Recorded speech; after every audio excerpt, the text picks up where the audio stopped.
Bilateral dengan negara di kawasan Asia Pasifik KTT APEC hari ini memasuki hari terakhir. Hasil dari forum APEC akan dipaparkan. Ya, Bima Marzuki dari lokasi penyelenggaraan APEC memiliki informasi lengkapnya untuk Anda. Bima, apa saja kesepakatan strategis yang dihasilkan dari KTT APEC tahun ini? Ya, Dian dan Cindy, memang sudah ada 7 poin deklarasi yang tadi memang disampaikan diwakili oleh Presiden Susilo Bambang Yudhoyono sebagai tuan rumah APEC 2013. Ya, poin deklarasi pertama adalah melipat gandakan usaha untuk mewujudkan Bogor Goals sebelum tahun 2020. Deklarasi kedua adalah meningkatkan kerjasama dan perdagangan sesama negara anggota APEC. Deklarasi ketiga mempercepat konektivitas Asia Pasifik. Deklarasi keempat memastikan pertumbuhan global yang inklusif, artinya merata, adil, dan pro rakyat miskin. Deklarasi kelima mengupayakan ketahanan pangan, energi, dan air. Yang keenam yaitu bersinergi dengan perundingan multilateral lain seperti East Asia Summit dan juga WTO. Dan deklarasi terakhir adalah berkolaborasi lebih erat dengan sektor swasta demi perdagangan bebas yang lebih liberal. Nah, sebenarnya ada sejumlah poin yang mengulang dari Bogor Goals pada tahun 1994. Kita lihat poin 1 soal Bogor Goals dan poin 2 soal kerjasama anggota APEC.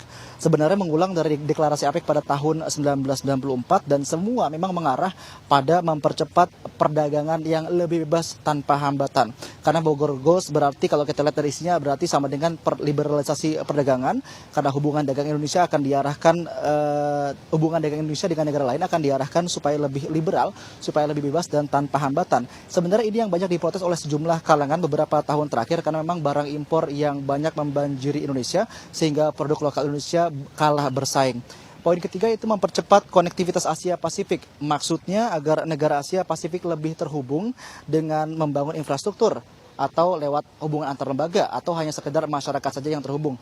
Nah, ini memang dengan harapan akan agar jika negara Asia Pasifik semakin terhubung, maka akan menumbuhkan semakin banyak lapangan pekerjaan. Poin keempat adalah komitmen untuk menumbuhkan ekonomi yang inklusif alias merata, adil, dan pro rakyat miskin. Poin ini agak spesifik karena memang ada komitmen untuk menumbuhkan ekonomi lewat memaksimalkan peran usaha kecil dan peran wanita. Nah, kalau poin ini benar-benar bisa dilaksanakan, maka memang komitmen ini bisa bisa membawa dampak yang cukup luas. Deklarasi kelima soal ketahanan pangan dan energi semestinya ditujukan kepada deklarasi Indonesia sendiri yang memang beberapa tahun terakhir kesulitan dalam memenuhi kebutuhan pangan dalam negeri. Kalau poin ke-6 cukup jelas dan poin ke-7 lagi-lagi mempertegas bahwa memang forum APEC ini hanyalah untuk mempertegas mempercepat menuju perdagangan yang lebih liberal dan lebih bebas. Dan walaupun forum ini terkesan bisa menyerang balik Indonesia, tapi sebenarnya ada beberapa keberhasilan yang dicapai Indonesia lewat forum APEC ini, yaitu diantaranya strategi bagaimana delegasi Indonesia memperjuangkan beberapa komoditas agar masuk dalam produk daftar ramah lingkungan. Nah, kami sempat berbicara dengan Menteri Perdagangan Gita Wirawan tadi malam, berikut cuplikannya.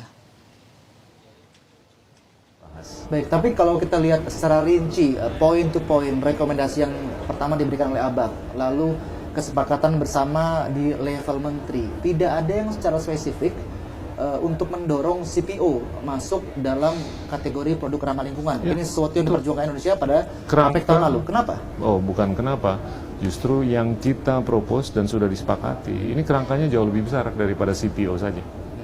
Kalau kita lihat di deklarasi menteri, itu ada paragraf kalimat yang menyatakan bahwa seluruh anggota mendukung untuk mempromosikan produk-produk yang mendukung sustainable development, yang mendukung poverty alleviation atau pengentasan kemiskinan, yang mendukung rural development atau pembangunan pedesaan.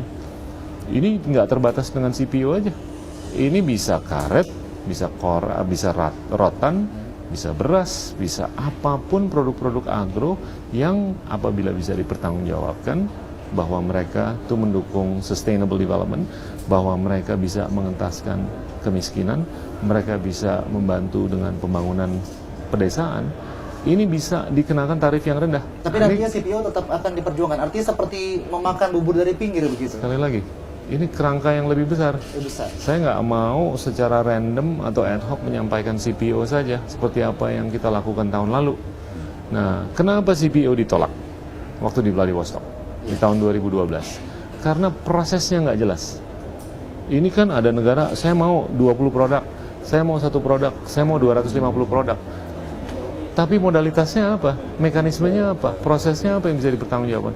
Akhirnya kita kembangkan beberapa bulan yang lalu, coba kita kembangkan kerangka yang bisa mempertanggungjawabkan dimasukkannya produk-produk agro.